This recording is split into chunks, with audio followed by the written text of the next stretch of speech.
And welcome back, everyone. I am Doug Gann with the Pelican Sports Report here on 446 Sports, and we're delighted to start a new segment called The Drive to the Dome. It's going to focus on power rankings and teams and players and all of those things that you might want to know about as we move our way towards that middle week in December. And excited on episode 1 to have one of the legends in high school football, and it's the coach at Calvary Academy, and Rodney Guin. And Coach, welcome.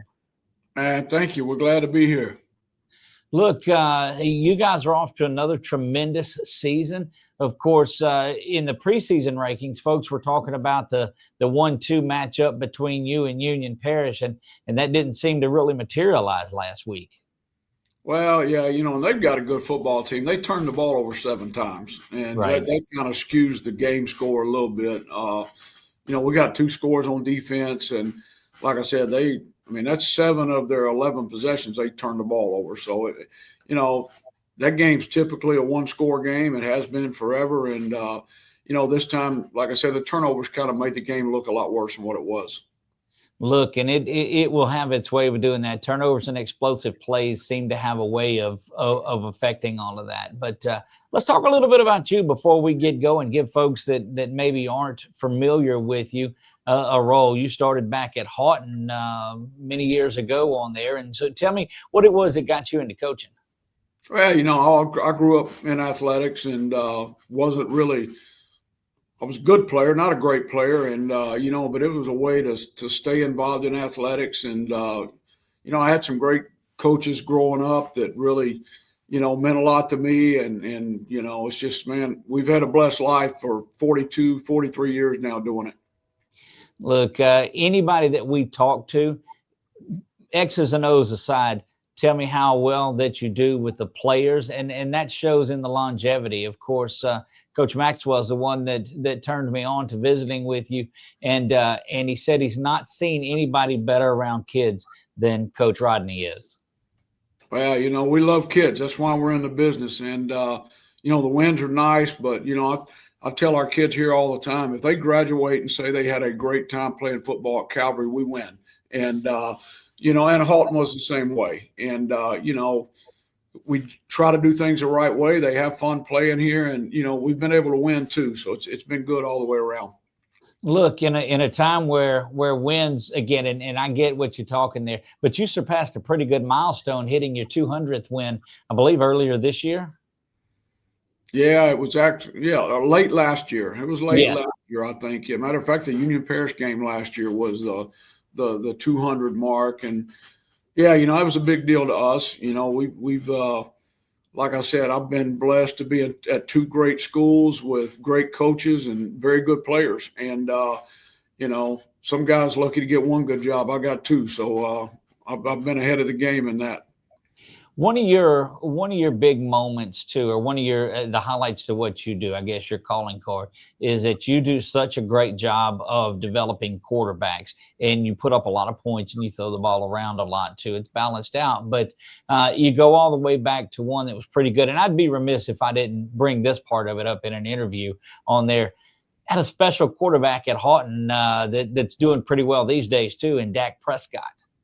Yeah, he was a great high school player. He's playing very, very well right now for the Cowboys, and just one of the special kids in my career. And we've been blessed, with quarterbacks. I just at Houghton we always had a good quarterback, and we've always had one since I've been here. And we've never really had a year where we don't have a quarterback. And we've been fortunate there. And I've been around some good coordinators too, and quarterback coaches that are responsible for a lot of that also. I get a credit for a lot of stuff, and those assistant coaches do most of the work around this place. And we've been blessed in the quarterback area for sure.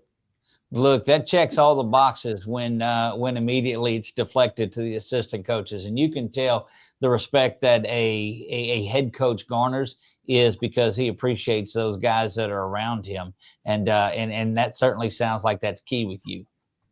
Yeah, I told we won the state championship in 23, and we were doing the interview after the game, and I told all those guys, I'm here getting to do an interview, but guess what, guys? I didn't call single play. I didn't call single play on offense, single play on defense. I think I made one adjustment on the kickoff team the whole game. So again, every good coach is going to tell you they're not very good without a good staff, and we got a great one here, had a great one at Halton, and I'm just a benefactor of a lot of that. Look, it's been pretty special and put together twice, I believe. You four state championships here at Calvary, two of them under your regime. What was it, 20 and 23 that you had those? Yeah, the COVID year we won it at Northwestern, and then 2 years ago or 23 we won it. Look, that was just probably a little bit easier trip for you guys to get to the one at Northwestern. Yeah, it was, man. We dressed at school here and went down there. It was an hour drive, so versus the stay in New Orleans and all that. But I don't know, that dome trip will forever be a memory that not just me, my family, and everybody involved with me as a coach will always remember that weekend. It was just a great time. Look, there's something about being on the floor of the Superdome and watching all that action go on, and then watch the Saints play the next weekend and watch national championship games. And you're right. It's nice to get, and nobody will ever take that state title away in 20, but there's something about that experience of the Superdome. Yeah, I can remember the kids. We drove into New Orleans, to go to the hotel, and the dome's on the left, and just going through that experience. I told them, we want to win, but this weekend those guys will always remember, win or lose they would have. And again, we were fortunate to win that game, so it will be, probably the best memory I have in coaching, unless we can do it again. Look, and you guys are making a run at it again.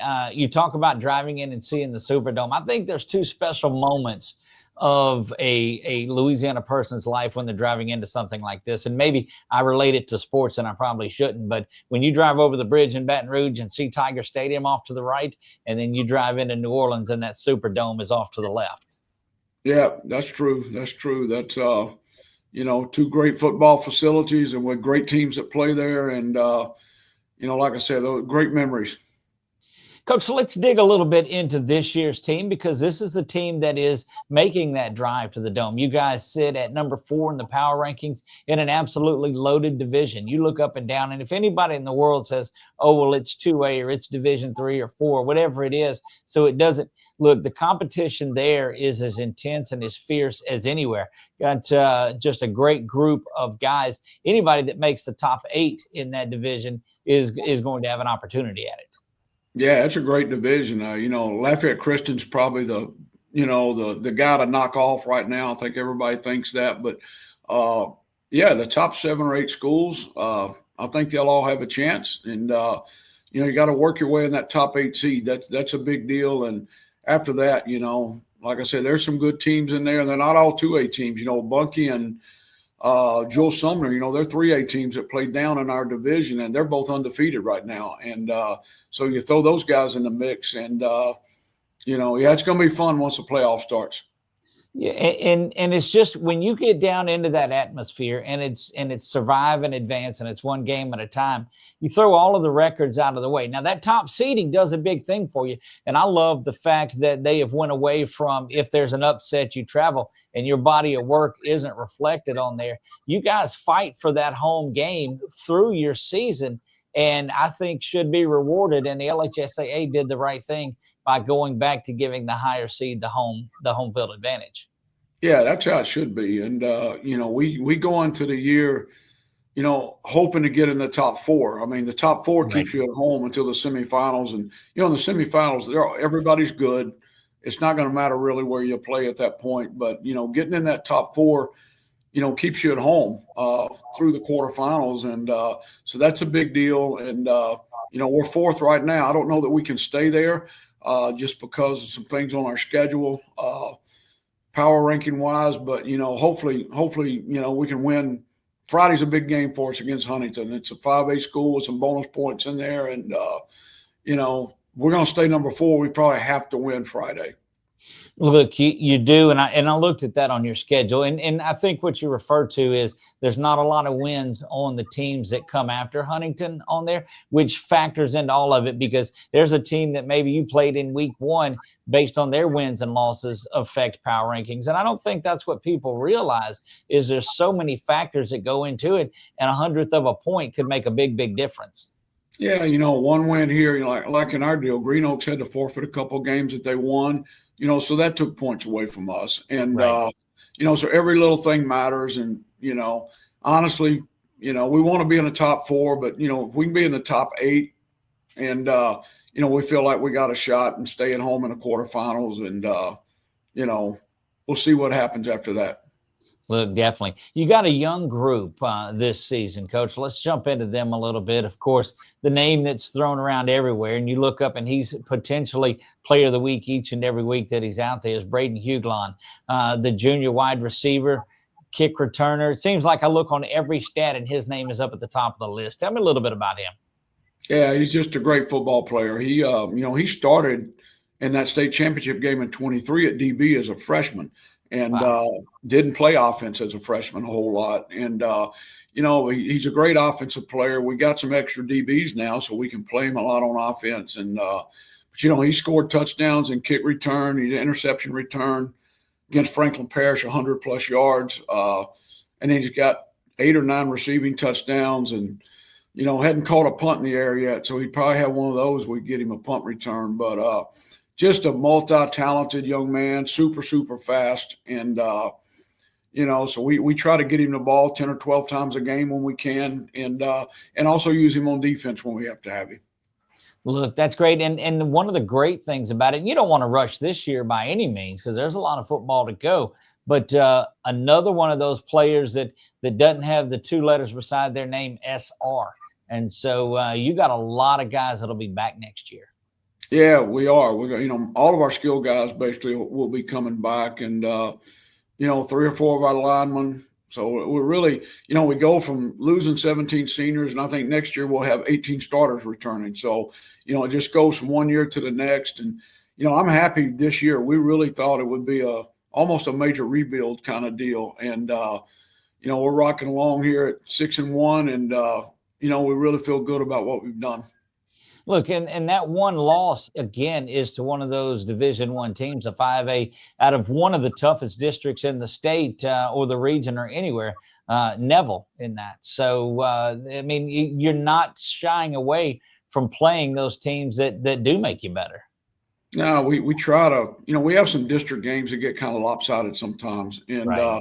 So on our non-district games and even our bye week, like this week against Huntington, we tried to find the best team possible to play. We're not going to win all those games, and we know that going into it. We can play Neville 10 times, and we may get a chance to beat them once. I don't know. Right. But, we had Franklin Parish early in the year. They're a top 10 4A team, and we beat them here at home. And Oak Grove's always a state championship contender. We started the year with them, and and Neville and Huntington, and then Union Parish too. So they're, we have a good schedule, and I think it prepares us well for the playoffs. Look, you're grooming another one of those, and I say grooming. He's doing a great job. Another young quarterback that is going to be one of those names that we talk about from time to time through the next years. But tell us a little bit about what you see in your sophomore quarterback. Right, he's played well, and we haven't put a lot on him like we typically do with our older quarterbacks. But he's done what we've asked him to do. He's throwing in a high percentage, and I think he's got maybe 15 touchdowns and 3 interceptions, and ran the ball a little bit for us. But he's a good looking kid. I mean, he's 6'1", 6'2", 185, 90 pounds, and bright future. And as we expand our offense with him, I think he's just going to get better and better and better. Look, that's one of the things that you look at, especially out of that quarterback position. If you've got the poise to lead a top-ranked team as a sophomore on there, man, the potential is unlimited for what you do. And with all of these summertime camps and things that are going on, definitely somebody to keep an eye on. Yeah, and like I said, he's going to get better. We're not going to overload those young kids, and Right. We got 3 very good running backs this year. Also, we're good up front, so we're probably running the ball a little bit more than we have, and and keeping, we don't want to have to make him think he's got to win the game, and Right. and being a sophomore with no starts going into the year, I think it's really helped him take the pressure off him that he doesn't have to do everything. Look, that's the way to ease them into it. There's no doubt about it.